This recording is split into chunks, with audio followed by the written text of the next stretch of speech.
Je trouve que la société aujourd'hui, c'est pas facile. Enfin, il y a eu beaucoup de choses qui ont évolué pour les femmes. Il y a beaucoup plus de partage, effectivement, dans la cellule familiale, tu vois, dans l'équilibre des tâches et de la charge mentale et de tout ça. Pour autant, il y a, je trouve, des injonctions de la société qui sont aussi plus fortes. Bienvenue dans la matrescence. Dans ce podcast, on part à l'aventure. L'aventure la plus merveilleuse et difficile de la vie, la parentalité.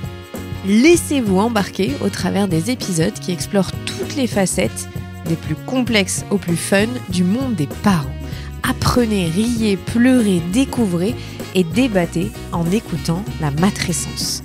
Nous avons une mission, vous donner des clés pour vous accompagner à n'importe quelle phase de votre parentalité.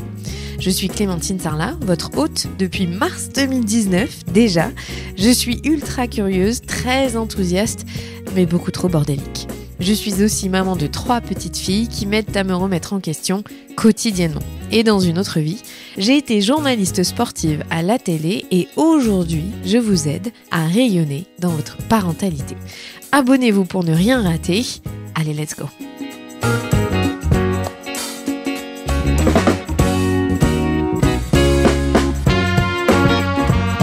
Je crois qu'on a toujours à gagner à écouter les générations qui nous précèdent.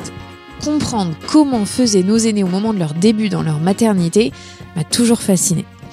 Aliette Trocheri, 63 ans, mère de 5 enfants, oui vous avez bien entendu, 5 enfants, aujourd'hui tous adultes, et chef d'entreprise, vient nous raconter son parcours atypique depuis la fin des années 80. Dans cet épisode, Aliette nous raconte à quoi cela ressemblait d'être mère de 5 enfants à l'époque, et surtout, il faut savoir que dans les années 90, avoir autant d'enfants et continuer de travailler n'était pas si commun. Mais Aliette a de l'énergie à revendre, vous allez le voir. Elle fait des pauses dans sa carrière et se lance finalement dans l'aventure de l'entrepreneuriat à plus de 40 ans. La vie un peu extraordinaire d'Aliette est fascinante. Et puis, en 2018, Aliette accepte l'invitation de son fils aîné et le rejoint pour lancer MempACap, un organisme de bilan de compétences que vous connaissez bien si vous écoutez les podcasts de la matrescence régulièrement. Ensemble, avec une autre de ses filles, elle continue sur sa lancée d'entrepreneuse et vient boucler la boucle. Aliette est solaire et cet épisode reflète totalement son tempérament. Que vous ayez beaucoup d'enfants ou non, que vous vouliez vous lancer dans l'aventure de l'entrepreneuriat ou non, cet épisode est fait pour vous. Je vous souhaite une très bonne écoute. Salut Aliette. Bonjour. Mais je suis ravie de te recevoir aujourd'hui pour parler de ta famille, mais aussi de MempACap et de la construction de cette entreprise et le fait d'être mère de beaucoup trop d'enfants. Je sais pas comment t'as fait.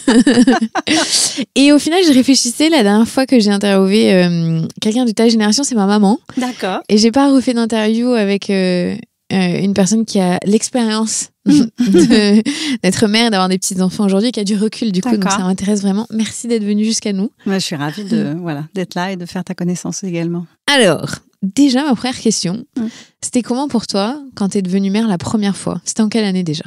Alors, la première fois, c'était en 1986. Et j'avais tout juste 24 ans, donc... Il y a 38 ans. Voilà, exactement.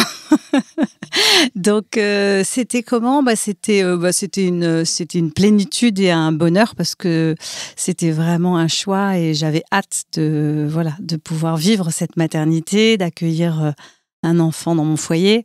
Donc, c'est que du bonheur, que des bons souvenirs et des grands moments. Donc, à 24 ans, tu avais déjà l'envie de construire tout de suite ta famille et d'avoir un premier enfant? Je crois clairement que dans ma génération, en tout cas moi, dans mon éducation, c'était un peu notre mission de vie. Tu vois, ça faisait partie les femmes, leur place, c'était d'être à la maison, d'avoir des enfants, de bien s'en occuper, de s'occuper de leur mari, etc. Donc moi, j'ai grandi à la fois dans une famille assez anticonformiste et en même temps... où cette place-là pour les femmes, elle était écrite d'avance pour nous. Donc, et puis moi, j'avais vraiment fait le choix et depuis très longtemps, c'est comme ça d'ailleurs que j'ai rencontré mon mari, de vouloir avoir 5 enfants. Donc, le premier était, c'était un bonheur de pouvoir l'accueillir et de m'assurer que je puisse avoir des enfants. Déjà, c'était hyper précieux, hyper important pour moi. Pourquoi 5 ? Eh ben, je sais pas te dire pourquoi. Alors, 5, je crois, parce que nous, on était 4 et que du coup, ça permettait pas toujours d'arbitrer. Tu vois, quand il y avait des différends. Donc 5, je me disais, c'est un nombre impair, il y aura une majorité qui va se dégager d'un côté ou de l'autre. Hein. Ouais, ça aurait pu être 3. Mais c'était forcément une famille nombreuse, donc il fallait que tu rencontres ton mari qui soit d'accord pour avoir 5 enfants, c'est ça? Et écoute, j'ai eu de la chance lors d'une conversation avec une de mes amies à la fac de lui dire, elle me posait la question, combien tu veux avoir d'enfants? Et je lui ai répondu, écoute, 5. Et elle me répondait que 2 serait largement assez pour elle. Et derrière, un jeune homme a répondu, tu veux 5 enfants, ça tombe bien, moi aussi. Et on s'est rencontrés comme ça. Wow. Donc voilà, c'était vraiment un projet de vie commun. À l'époque, tu fais des études, tu travailles. Comment elle est ta vie? Alors, je fais des études, effectivement, et je commence à travailler comme prof d'histoire géo. Donc, de façon à travailler à temps partiel, à bénéficier des vacances.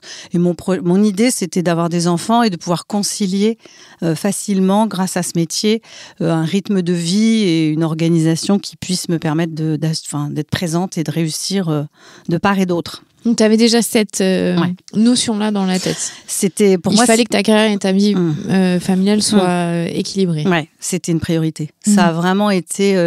J'ai eu la chance de grandir avec une maman qui a toujours travaillé, ce qui à ma génération n'était pas très fréquent, mais qui a du coup beaucoup travaillé et pas été très présente. Et donc je voulais vraiment dès le départ assurer cette possibilité d'être présente d'un côté et de l'autre. Et je voulais pas renoncer à aucun des domaines. Nous, notre génération, on a plutôt la sensation de se dire que c'est impossible de trouver cet équilibre dont on parle, que c'est très difficile d'être une bonne mère présente, mais aussi d'avoir une carrière florissante et où on grimpe les étages. Tu te posais pas cette question dans cet état d'esprit-là à l'époque? Ah si, complètement. Je savais que la société et que le monde du travail n'allaient pas me faciliter la tâche et que globalement, en tout cas dans ma représentation, vouloir travailler à temps partiel, c'était forcément être caissière. Parce que c'était quasiment les seuls boulots qui offraient la possibilité de gérer son temps et de s'organiser. Et ça, je savais que j'allais tout faire pour l'éviter. Enfin, j'avais d'autres ambitions, envie de faire des études, envie d'exercer d'autres métiers et d'avoir une activité plus intellectuelle peut-être, ou plus... Voilà, sans dénigrer forcément ce job-là. Mais j'avais d'autres projets. Mais je voulais quand même trouver cet équilibre-là. Donc, prof, ça a été la première bonne réponse pour moi. En combien de temps tu fais 5 enfants? En un peu moins de 10 ans. J'ai l'impression d'avoir passé beaucoup de temps pendant ces périodes-là en congé mat et enceinte. Mais bon, j'avais la chance que ce soit des grossesses qui étaient souvent faciles et puis de bien le vivre, de pouvoir encore une fois...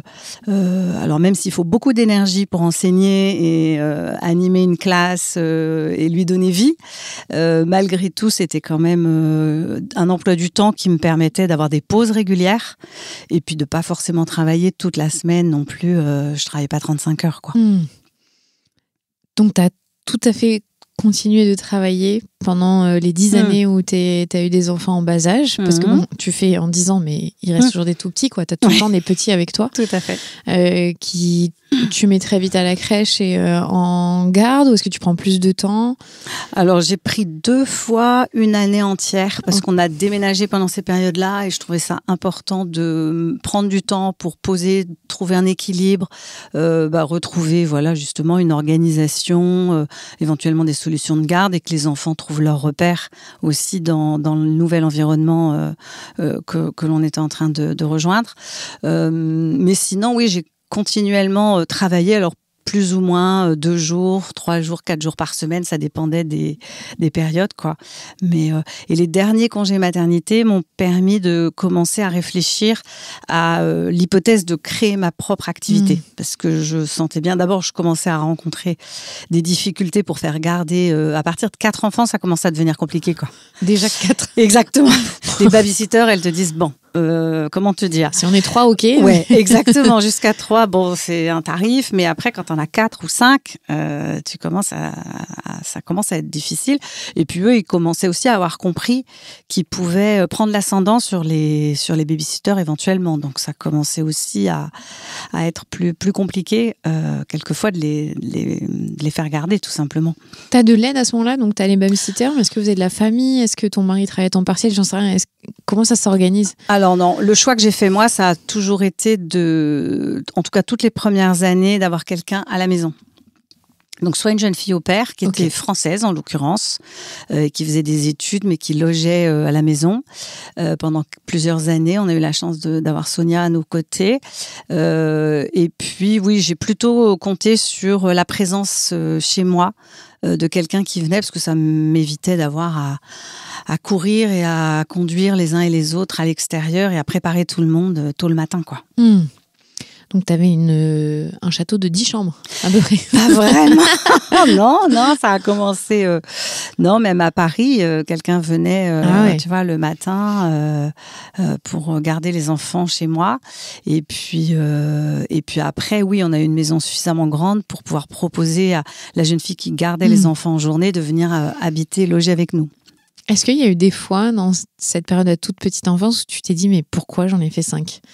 Ou c'était too much, tu vois, où il y avait vraiment une charge énorme? Alors, à aucun moment, je me suis dit que c'était too much, c'était vraiment un choix. Je me suis dit que j'allais l'assumer, clairement. Par contre, j'ai quand même connu une période après la naissance du 5e où je me suis un peu effondrée, il faut l'avouer.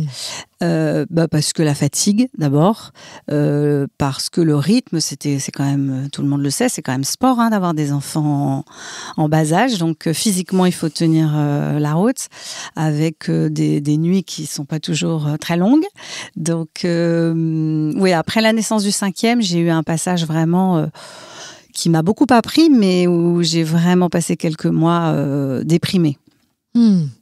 Et est-ce qu'à cette époque-là, on entend parler de la santé mentale des mères, des femmes, de ce que ça veut dire la maternité, l'impact que ça peut avoir sur nos hormones, la restructuration du cerveau? Non, parce qu'à l'époque, il n'y a pas de neurosciences, mais... Clairement, ça fait même tu vois, l'idée seulement de penser à un burn-out parental, on n'en parlait même pas, ça n'existait pas. Les femmes devaient faire le choix de rester chez elles si ça n'allait pas. Mais tu vois, il fallait arrêter de travailler. Mais la solution, elle n'était pas ailleurs.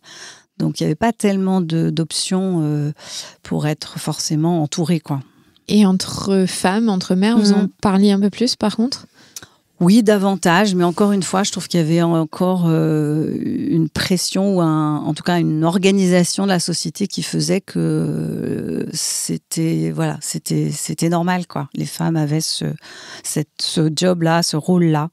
Et bon, je trouve que de ce point de vue-là, il y a eu quand même beaucoup d'évolution et de prise en considération aussi, du partage plus équitable dans le couple des tâches aussi, hein. Parce que malgré toute la bonne volonté de mon mari, il était aussi d'une génération où en tout cas la partie tâches matérielles et charge mentale était souvent pour moi toute seule. J'imagine déjà que nous, notre génération, on se dit vous poussez un peu, les gars, alors qu'on a la sensation qu'on a atteint une certaine égalité. Est-ce qu'on te regardait avec des yeux un peu... T'étais un ovni d'avoir 5 enfants et une carrière à côté? Oui, alors ça, j'ai toujours été vue, oui, effectivement. Ce regard était clairement... Alors, pas tant peut-être pendant que j'étais prof, parce que tout le monde pensait qu'effectivement, c'était facile de s'organiser. Il y avait quand même quelques difficultés, hein, parce que, pour corriger des copies, où tout le temps libre n'était pas forcément disponible. Donc, mais c'était plus compris. Après, quand je suis devenue chef d'entreprise, c'était différent. Là, effectivement, les gens se sont dit... comment elle a fait ce choix-là et pourquoi et comment c'est possible de tout mener de front, quoi. Je pense à cet exemple de Mercedes Ezra qui a fondé l'agence BTC de marketing et qui, elle, a 6 enfants et qui a toujours dit, moi, j'ai pu avoir cette carrière parce que mon mari a arrêté de travailler. Parce que je n'étais pas seule et qu'on m'a déchargé des épaules l'éducation des enfants, même si elle dit j'avais quand même une énorme charge mentale parce que je suis toujours une femme. Donc, même si c'est mon mari qui a arrêté de travailler, je faisais beaucoup. Vous avez tous les deux continué votre parcours professionnel. Donc, à quoi tu penses que ça tient, le fait que tu aies réussi à trouver la force de tout gérer? Tu nous parleras après de ton parcours d'entrepreneur, parce que ça m'intéresse, mais même dans les premières années de vie de tes 5 enfants et de ta carrière, à quoi tu penses que c'est dû? Écoute, je pense que c'était vraiment tellement ancré, tellement une priorité. Enfin, je crois que j'ai jamais... C'est un sujet sur lequel j'ai jamais douté, en fait. Donc, c'était un choix d'avoir voulu avoir 5 enfants. Et effectivement, j'ai toujours plutôt cherché à construire autour de cette priorité-là. Et tout ensuite va être décliné à partir de cette priorité de vie, c'est-à-dire du temps que je pouvais consacrer, d'avoir mes mercredis, de pas terminer trop tard le soir, d'avoir des vacances scolaires disponibles, etc. Donc je pense que ça a quand même facilité ma vie, mais je pense que j'avais suffisamment de libre arbitre et d'indépendance d'esprit et de libre pensée pour pouvoir me dire voilà, c'est mon chemin, c'est mon choix, les autres en penseront ce qu'ils voudront. Oui, tu t'es conditionné finalement. C'était comme ça, c'était pas autrement. Et comme ce que tu dis, c'était un choix, tu l'as pas subi, tu l'as vécu d'une manière différente. Notre génération, on est beaucoup, et c'est pour ça que j'ai créé ce podcast, à se prendre un peu un mur au premier enfant, à se dire waouh, en fait, c'est hard, c'est difficile, ça remet en question plein de choses. Et notamment, il y a beaucoup de femmes qui vont faire un bilan de compétences à ce moment-là. Je sais plus ce que c'est ma priorité. Est-ce que toi, t'as eu la sensation en devenant mère que ton monde changeait ou que c'était une continuité? Alors écoute, j'ai l'impression, en tout cas pour le premier enfant, et puis je dirais le deuxième, troisième, j'ai eu l'impression que c'était une continuité parce que tout avait été pensé, construit. Puis je te dis, c'était vraiment un projet commun avec mon mari. Donc tous les deux, on avait construit toute notre vie autour de ce projet d'avoir 5 enfants. Là où j'ai vraiment pris conscience de la charge et à la fois mentale, physique et puis de l'incidence dans ma vie professionnelle, c'est après le 5e. C'est pour ça que je pense que j'ai aussi connu une période de down. C'est que là, je me suis dit, ok, comment tu vas faire, ma fille, pour continuer à avoir une carrière professionnelle? Je me souviendrai toute ma vie d'une amie, quand j'ai voulu faire mon CV après la naissance du 5e enfant, elle m'a dit, surtout écris pas sur ton CV que tu as 5 enfants. On va jamais te prendre.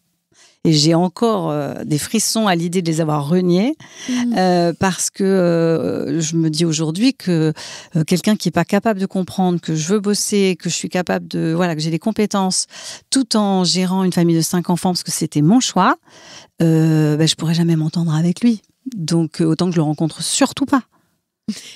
Et puis, sincèrement, avoir 5 enfants, ça demande énormément de compétences. Je trouve comme tu vois, de compétences que tu peux mettre sur le CV, c'est un truc de malade quand même. Tu sais gérer 5 enfants. Mais absolument. Je pense qu'aujourd'hui, en termes d'organisation, les soft skills, là, on est d'accord. Carrément. Mais à l'époque, c'était mal vu de vouloir avoir une carrière et d'avoir 5 enfants. C'est exactement ça. C'est qu'on t'aurait normalement étiqueté de tu restes à la maison en fait. C'est bon, t'as choisi ça, viens pas nous taper à la porte pour prendre du travail. Il n'y a pas ta place. Donc c'était et du coup il fallait a priori accepter l'idée que on devait renoncer de soi-même à chercher à se faire une place intéressante, équilibrée, heureuse dans une entreprise en fait. Parce qu'à l'arrivée de ton 5e enfant, tu ne veux plus être prof d'histoire géo.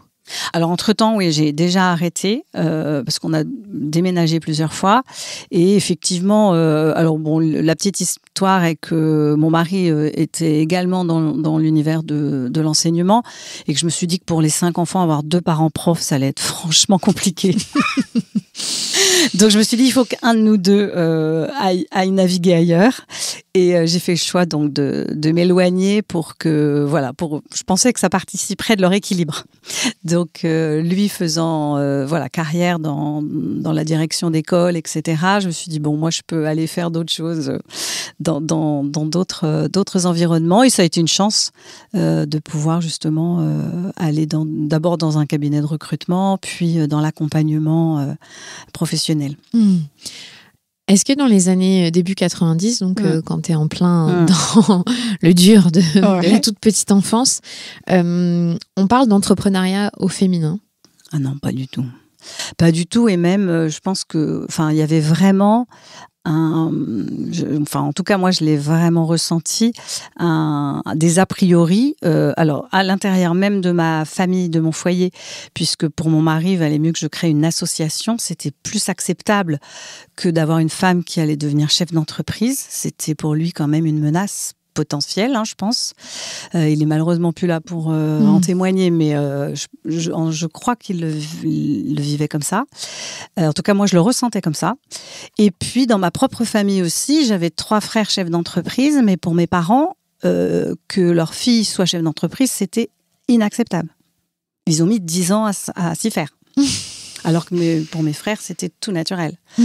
Donc, on a eu, je pense, la même éducation, la même envie d'entreprendre, tous. Mais pour moi, c'était effectivement pas attendu, en tout cas. Et alors, je te parle d'entrepreneuriat au féminin en étant mère. J'imagine que c'est encore un autre niveau c'est inenvisageable d'associer les deux. Clairement. Et je te dis à tel point que moi, ma première expérience, ça a été de créer une association.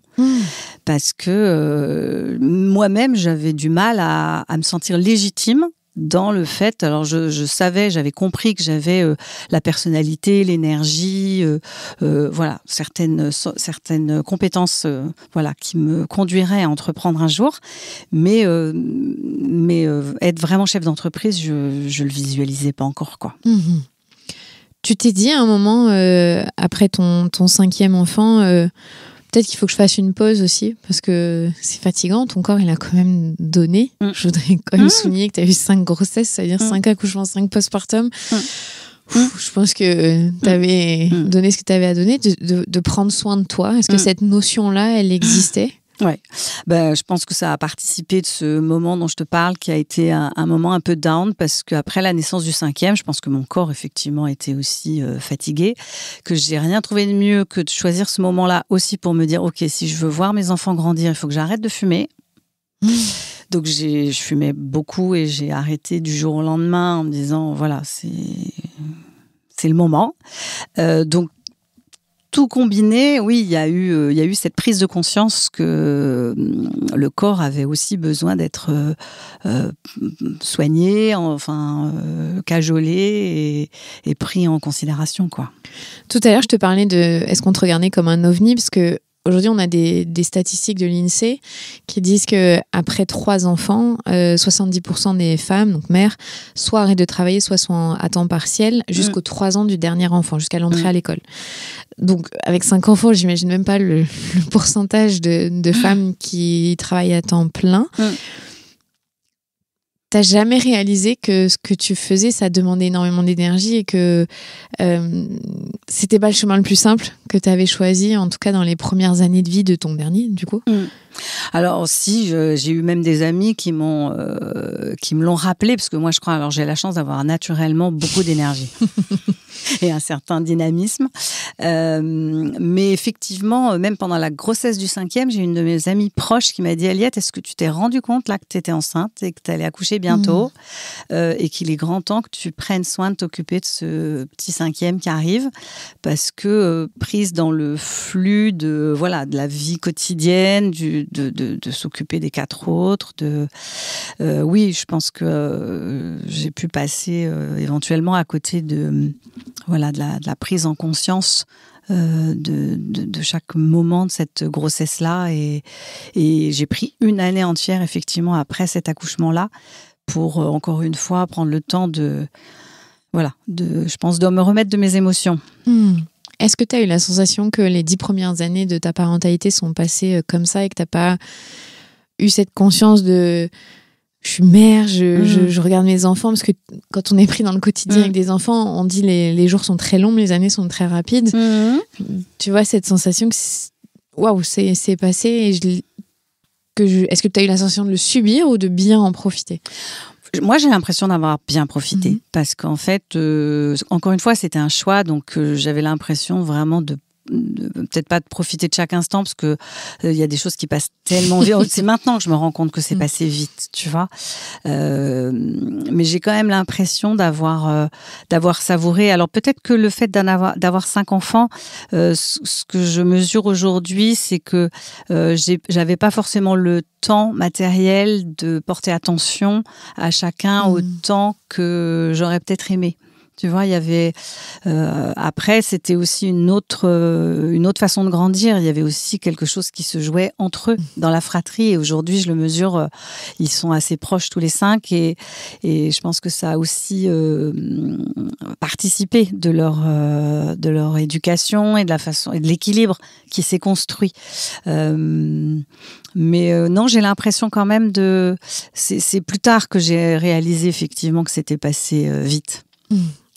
Ton mari joue quel rôle dans l'éducation? Parce que tu l'as bien expliqué, on est dans les fin années 80, début 90. On n'a pas vraiment encore parlé de l'égalité dans le foyer, on le parle à l'extérieur. Tout repose sur tes épaules, ou tu as un mari qui est très présent et qui peut te soulager dans le quotidien?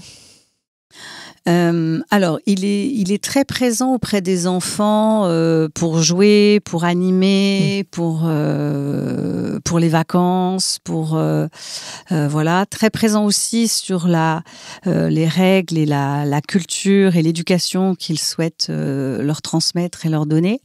Par contre, effectivement, il est absent presque totalement des tâches matérielles, de l'organisation quotidienne, de la gestion du foyer, de son organisation, des déplacements pour les activités ou des choses comme ça.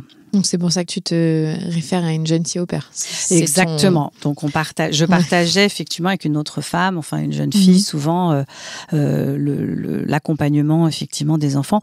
Puis il rentrait relativement tard tous les jours, donc il essayait quand même de faire en sorte de pouvoir voir les enfants chaque jour et d'être présent le matin un petit peu. Mais le temps qu'il leur consacrait était surtout sur les week-ends et les vacances. On est sur une représentation classique de la famille de cette époque-là, des rôles genrés où le père joue. Complètement. C'est toujours ce rôle-là, il vient exciter les enfants avant de dormir. C'est exactement, alors tout à fait ça. Là, pour le coup, il était vraiment bon. Et tu t'es quand même dit que, oui, 5 enfants, il n'y a pas de souci, même si... Tu vois, quelque chose qui, aujourd'hui, ma génération, je pense, freinerait beaucoup de femmes de dire « Ah non, si mon mec, il n'est pas impliqué, jamais de la vie, je me sacrifie pour faire 5 enfants seul, en fait, quelque part. » Parce que tu parles de la charge mentale et des tâches matérielles, mais la gestion du soin et des émotions des enfants, c'est ce qui prend beaucoup de temps. Gérer les crises, les conflits. Et quand on est seul parent référent de ça, ça peut épuiser quand même. Oui, complètement. Complètement, et en même temps, encore une fois, moi je crois que je l'ai fait. Alors peut-être que ça rejoint aussi le job que je fais aujourd'hui, mais j'ai toujours aimé accompagner, faire réussir, voir réussir. Tu vois, donc je pense que je l'ai toujours été coach, que ce soit avec mes frères, avec mes enfants, alors peut-être que ça les a saoulés d'ailleurs, mais j'aimais cet accompagnement et prendre en compte justement cette particularité de chacun, sa place et la façon dont chacun pouvait évoluer et grandir. Est-ce que tu as la sensation, je ne sais pas si ton aîné est un garçon ou une fille? Une fille, ouais. Une fille, en plus. D'avoir donné beaucoup de responsabilités aussi à la grande. Parce qu'il y a une étude qui est sortie cette semaine sur le fait que le syndrome de la grande sœur... Pas du grand frère. Les grands frères sont très tranquilles, mais les grandes sœurs sont le relais maternel et ont beaucoup de charges sur les épaules dès un très jeune âge. Je suis une grande sœur aussi, donc je sais. Pareil. Tu as la sensation que ta grande fille, tu l'as... Ouais, elle a eu plus de responsabilités que les autres. Ouais, clairement. Clairement, moi j'étais aussi aînée et grande sœur à mon tour, donc j'avais conscience de la charge que ça pouvait représenter.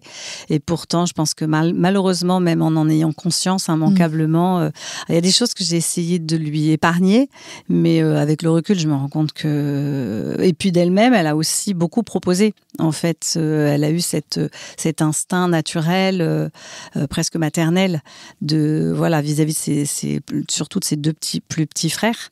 Et puis elle avait un âge où, au début, elle l'a fait en jouant un peu à la poupée. Et puis finalement, s'est installée effectivement une relation qui, je pense, lui a conféré plus de responsabilités que si elle avait été enfant unique. Ouais, ou si elle avait été à une autre place dans la fratrie, en tout cas. Mais c'est vrai que les gens se rendent pas compte. Bon, j'en ai que 3, j'en ai pas 5. Mais la dynamique, parfois, je trouve que c'est moins épuisant 3 enfants que 1 qui est toujours collé à toi. Qu'à 3, elles jouent ensemble. À 3, elles font leur monde, elles font leur vie et elles te laissent vachement de...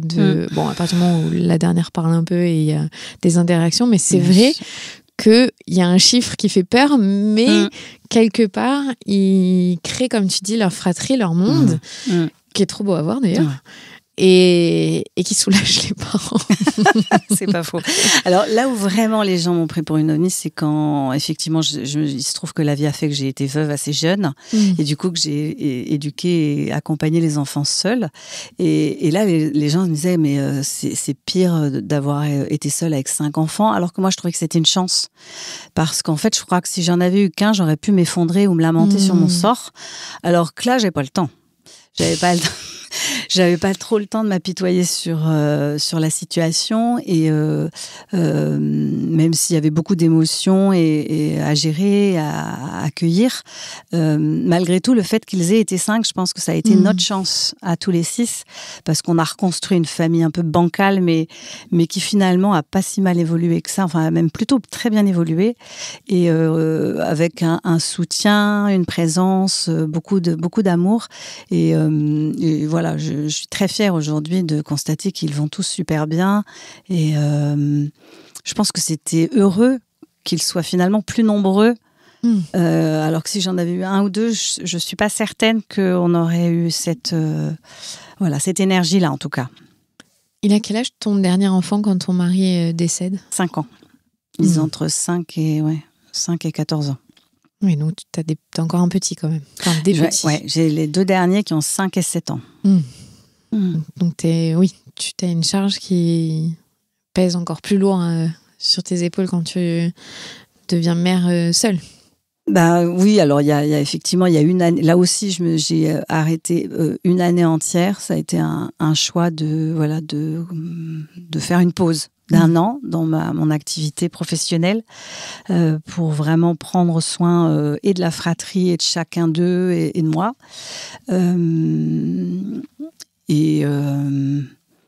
Oui, ça a été effectivement un moment lourd, compliqué, mais encore une fois, ils ont été top, quoi.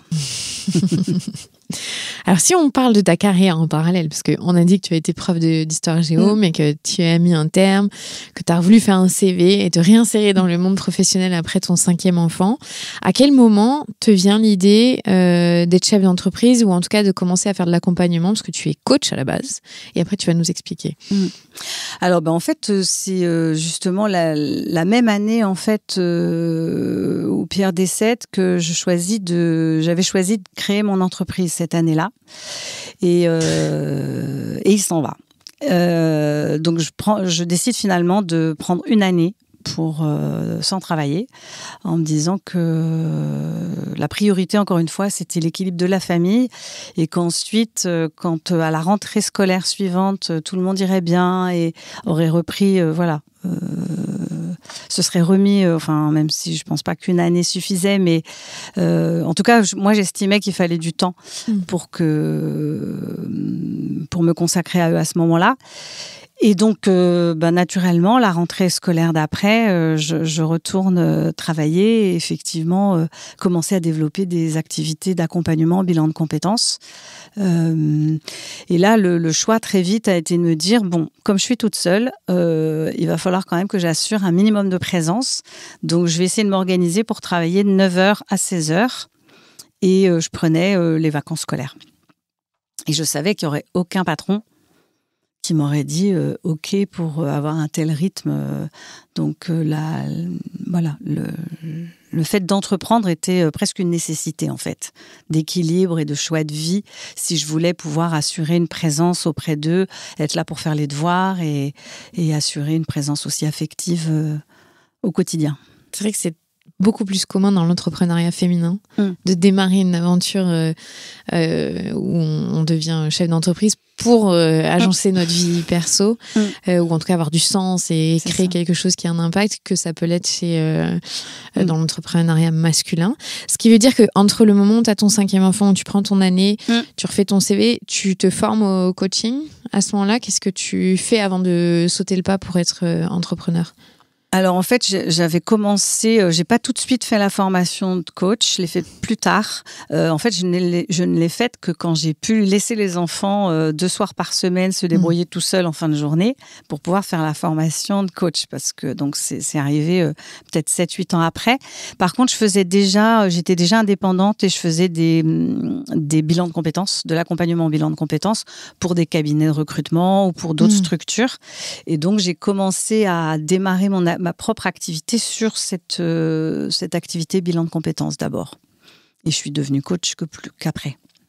Quand on parle de l'entrepreneuriat, masculin, féminin, peu importe, on voit aussi des gens qui travaillent non-stop les premières années pour que l'entreprise soit viable, c'est leur enfant, en final, investissent énormément de temps. Avant potentiellement d'avoir un retour sur investissement où on peut lever le pied. Toi, tu n'as pas eu cette capacité, cette possibilité. Qu'est-ce que tu as trouvé qui était difficile quand tu t'es lancé ? Est-ce que ça a roulé ou il a fallu que tu fasses des concessions ? Alors, encore une fois, je pense que j'ai eu la chance que ce soit, entre guillemets, un choix. J'avais pas la vocation de travailler et d'être envahie par l'entrepreneuriat et les décisions et les choix qui allaient s'imposer à moi. Je voulais pas non plus me laisser dicter la durée de mes vacances. J'avais tous mes copains entrepreneurs qui prenaient que 15 jours de vacances. Et quand ils me voyaient partir de moi, ils me disaient « Mais comment tu vas faire ?» Et tout le monde me regardait en me disant « Sa boîte, elle va pas tourner, en fait. C'est pas possible de s'arrêter à 4 heures et de prendre autant de vacances. » Et en fait, alors je crois que c'est la chance des femmes. On n'a peut-être pas les mêmes ambitions ou pas la même pression sociale, je sais pas, ou peut-être un peu des deux.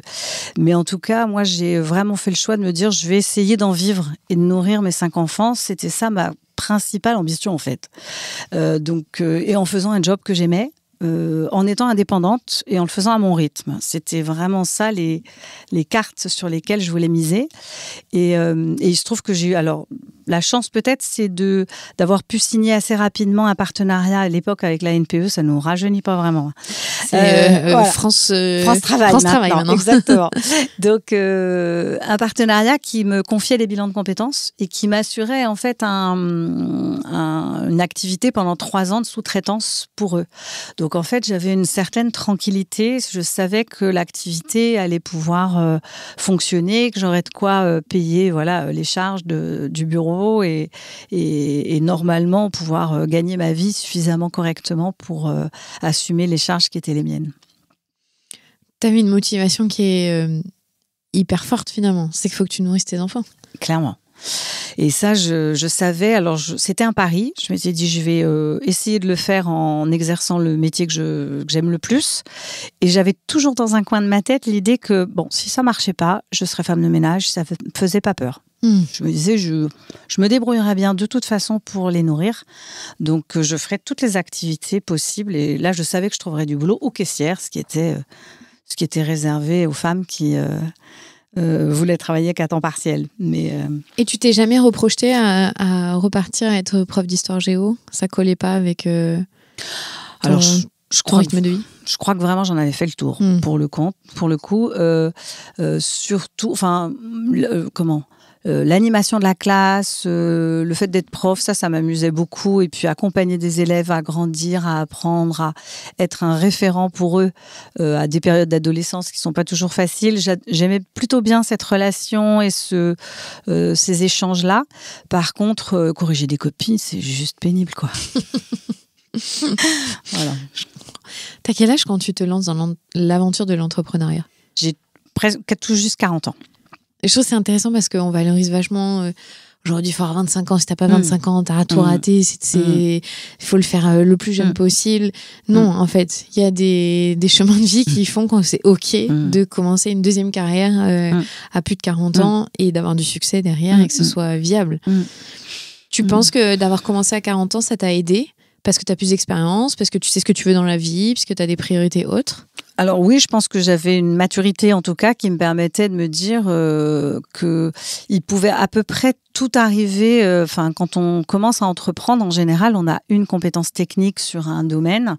Donc moi, je savais que l'accompagnement bilan de compétences, quand je fermais la porte de mon bureau, je savais ce qu'elle allait se passer, je savais que je saurais faire. Par contre, tout ce qui pouvait toucher à la finance, à la com, aux ressources humaines, au juridique et à tout le reste, j'avais tout à apprendre, tout à découvrir. Donc ça faisait beaucoup plus peur, quoi.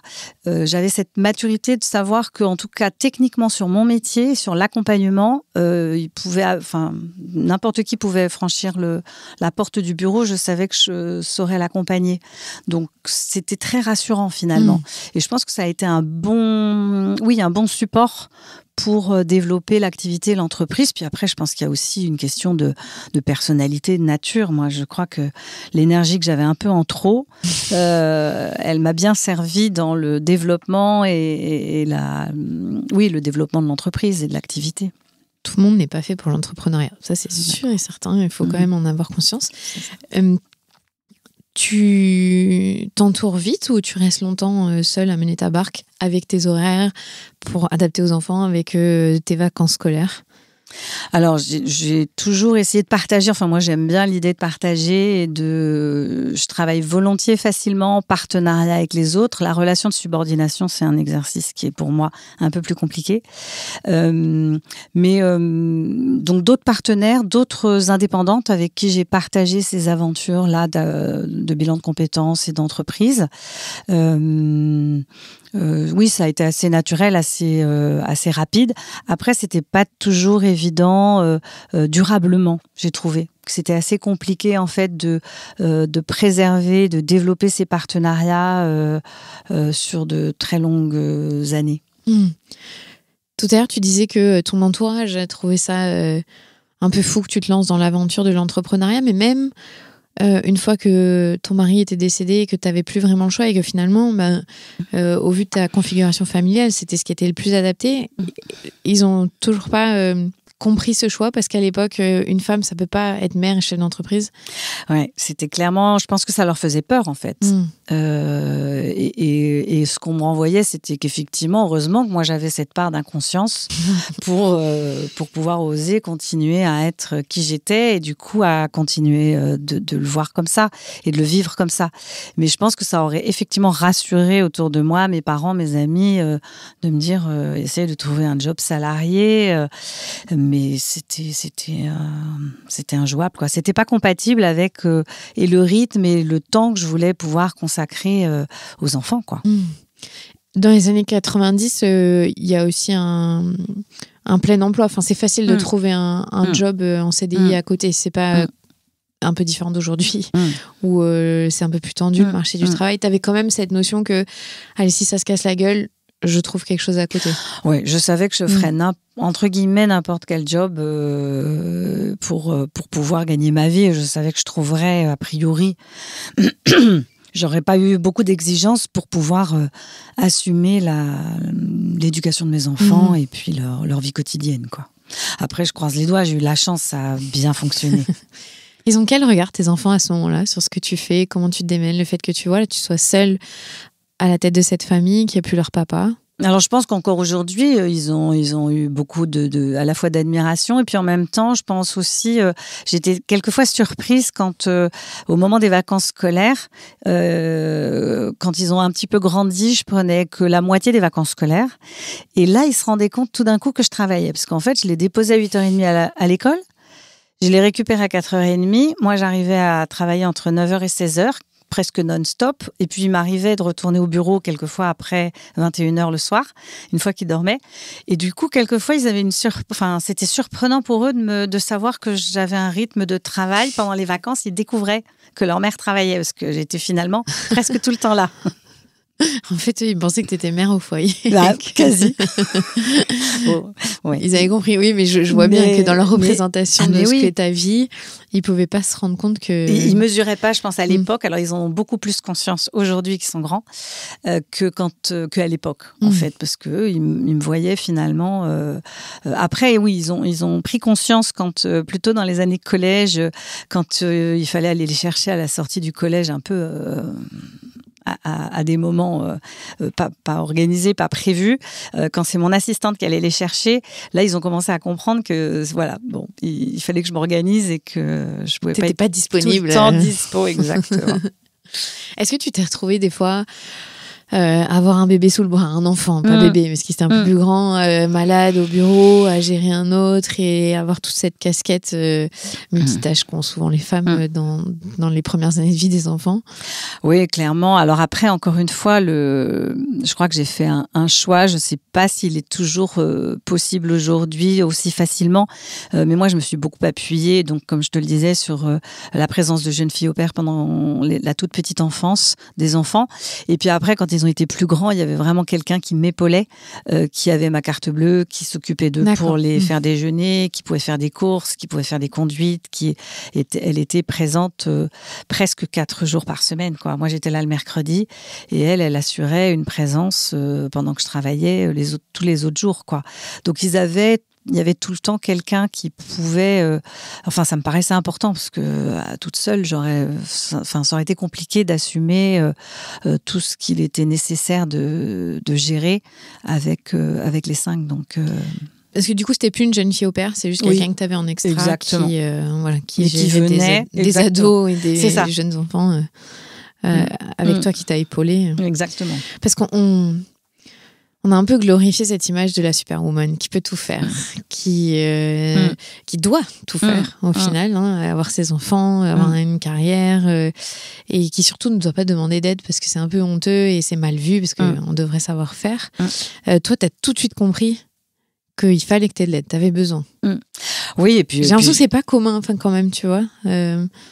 Écoute, peut-être parce que t'en avais 5, t'avais plus trop le choix. Je te dis, de toute façon, il est arrivé un moment où ça devenait vraiment... J'avais fait... à un moment donné, je travaillais, j'avais essayé de trouver plusieurs jeunes filles successives pour essayer de leur confier les enfants.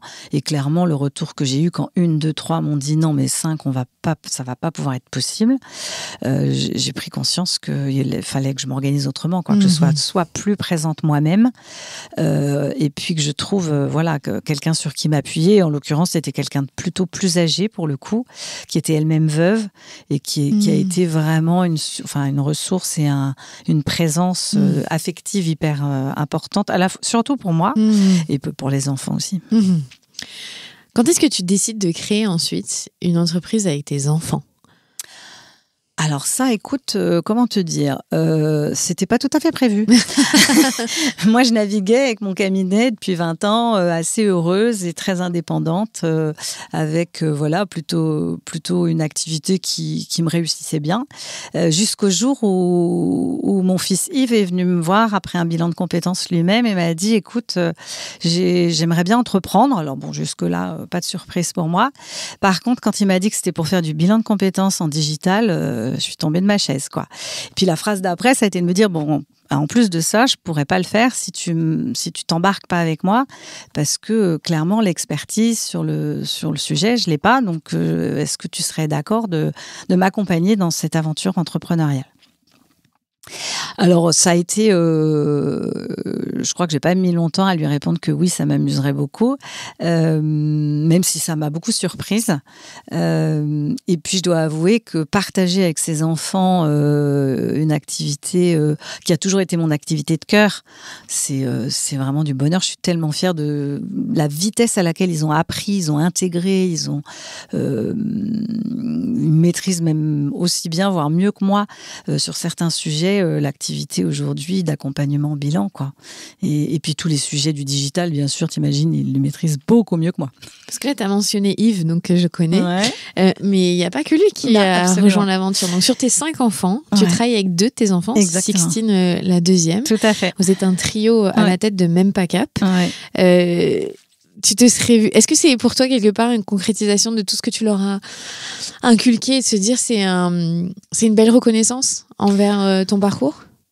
Alors je sais, moi je le vis pas comme une reconnaissance, si tu veux. Je trouve que, alors oui, on a toujours, je te disais que cet équilibre un peu bancal qu'on a reconstruit, il a sans doute mélangé certains rôles et certains équilibres aussi. Mais ça m'a paru, je le vis pas comme une reconnaissance, mais vraiment comme un partage. Enfin, tu vois, avec chacun qui a sa place dans son. Moi, je suis hyper heureuse d'apporter cette expertise que je peux avoir sur le bilan depuis toutes ces années. Yves, il avait vraiment ce parcours dans le e-commerce qui a permis aussi que Mempacap soit le succès qu'il est aujourd'hui. Sixtine, elle est arrivée aussi au même moment avec l'envie de se reconvertir, de changer d'axe professionnel, et elle a facilement, naturellement trouvé sa place dans cette aventure de Mempacap qu'on a partagée tous les trois. Je te dis, c'est le reste de la famille qui a été un petit peu inquiet de nous voir nous embarquer à trois dans cette histoire au départ. Donc on est en 2018, 2017, 2018 Exactement, on est courant 2018. Quand vous décidez de vous associer à trois, toi tu lâches tout, tu dis allez go, on y va? Ah non, pas du tout. Pas du tout. En fait, j'ai mené de front de 2018 à là maintenant où on se parle, quasiment, donc les deux activités. Okay. Et là, je vais vraiment fermer mon cabinet à la fin de cette année-ci pour me consacrer qu'à Mempacap. Mais voilà, j'ai continué aussi ce que j'avais commencé. Et puis, je pense que pour Yves, c'était aussi important de ne pas sentir que j'allais tout lâcher pour rejoindre son projet, qui est son projet à lui, enfin, à l'origine. Hein. Comment on travaille avec ses enfants adultes? Alors, nous, on a beaucoup de chance parce qu'en fait, on travaille déjà pas physiquement au même endroit tous les trois. Et ça, je pense qu'avec le recul, je me rends compte que ça a été plutôt malin et c'est plutôt précieux parce qu'on se marche pas sur les pieds. Puis on a chacun. Après, Yves, il a l'intelligence d'avoir confié à chacun de nous son espace et son domaine d'expertise. Donc moi, il m'a confié vraiment ce que j'aime le plus faire, de choisir des coachs, de les accompagner dans leurs activités en bilan. Sixtine, elle a vraiment tout le périmètre communication et Yves, il a le talent de manager et d'organiser. Donc voilà, chacun a clairement sa place. Donc ça facilite aussi beaucoup, je pense, les relations.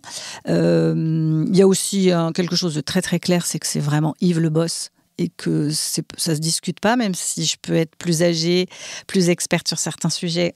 C'est Yves qui dirige, c'est lui le patron quand même. Donc, et ça, je pense que oui, c'était aussi important, je pense, de vraiment clarifier, d'organiser, et ça nous aide. Et puis après, j'en parlais, il y a eu très spontanément, très naturellement quelque chose qui s'est mis en place, c'est-à-dire que aujourd'hui, quand on est dans des réunions de famille, qu'on se retrouve dans le cercle familial, on ne parle jamais de Mempacap. Ça reste entre nous un code.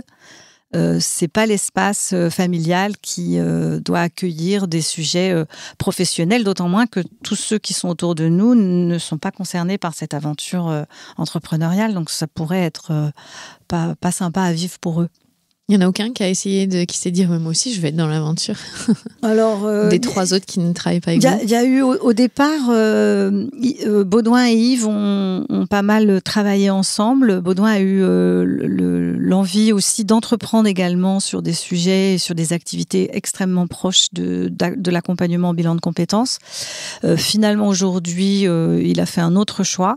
Ce qui, je pense, il craignait le plus, c'était que ça se passe mal et qu'on s'engueule. Donc, aujourd'hui, écoute, je croise les doigts, ça se passe hyper bien, on est hyper heureux de travailler ensemble. Et puis, sincèrement, le fait de partager des valeurs communes, de bien se connaître depuis très longtemps, et puis peut-être que eux aient grandi avec moi dans une éducation semblable, ça nous fait gagner énormément d'énergie, énormément de temps, quoi.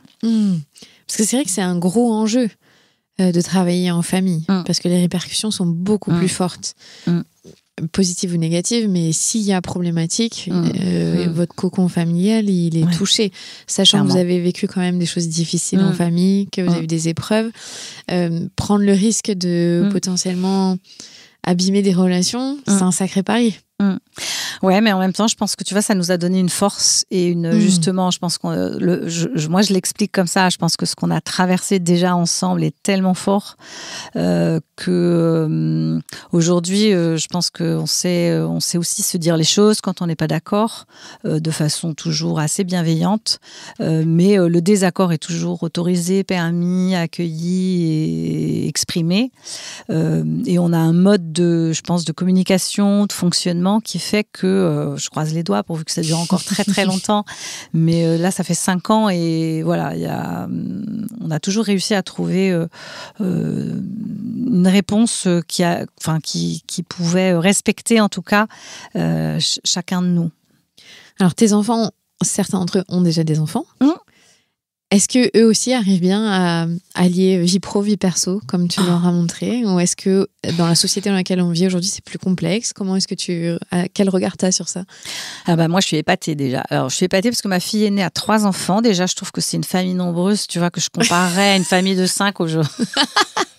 Parce que je trouve que la société aujourd'hui, c'est pas facile. Enfin, je trouve que il y a eu beaucoup de choses qui ont évolué pour les femmes. Il y a beaucoup plus de partage effectivement dans la cellule familiale, tu vois, dans l'équilibre des tâches et de la charge mentale et de tout ça. Pour autant, il y a, je trouve, des injonctions de la société qui sont aussi plus fortes. C'est-à-dire que moi, je partageais tout à l'heure avec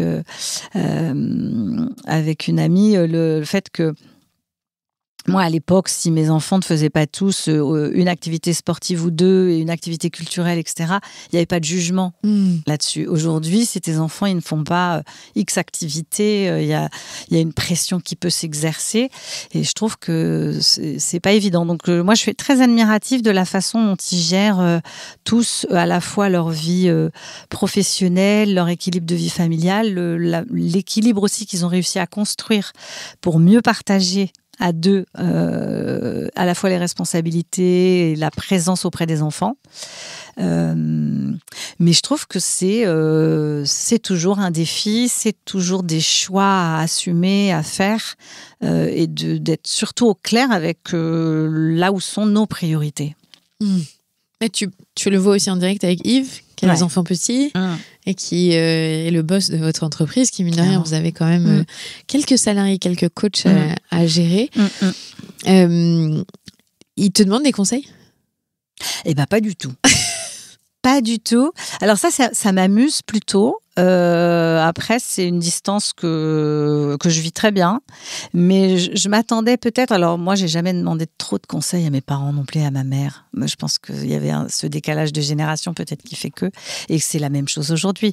Donc, je pense que la manière dont on fonctionnait à la génération d'avant n'intéresse pas forcément, ne concerne pas forcément la génération d'après qui veut faire aussi son chemin et à juste titre. Donc, j'essaye de pas porter de regard trop, en tout cas pas trop de jugement. Même si eux, je pense qu'ils l'ont perçu de temps en temps, en tout cas au début peut-être quand les enfants étaient tout petits, où ils étaient peut-être moins assurés aussi eux-mêmes de ce qu'ils avaient. Tu es quand même la grand-mère. Ouais, exactement. Mais ouais, non, je pense qu'il y a vraiment il y a eu des évolutions et voilà, c'est OK.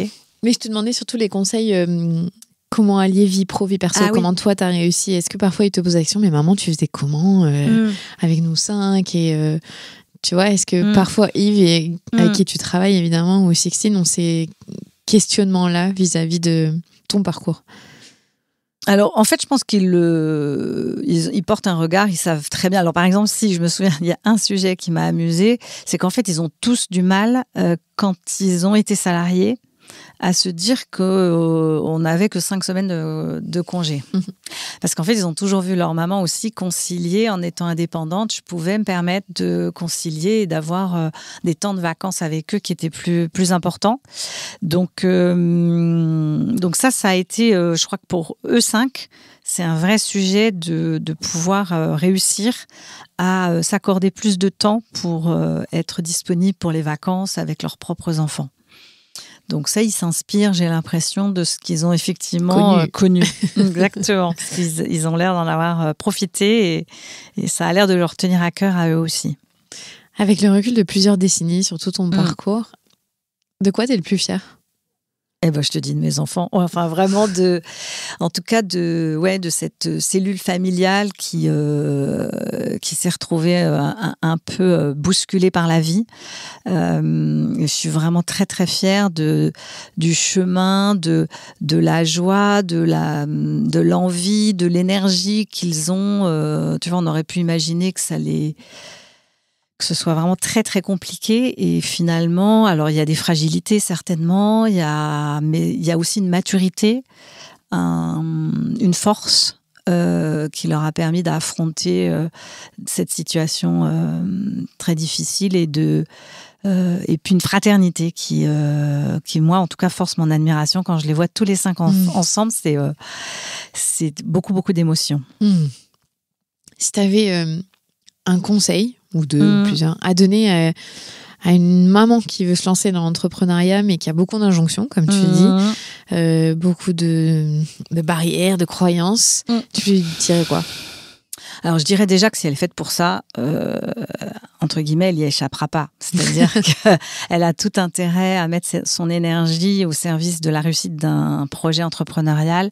D'abord parce que ça va l'équilibrer, ça va lui faire du bien, plutôt que de se battre contre tellement d'autres choses et contre elle-même. Donc si elle le sent, surtout qu'elle y aille.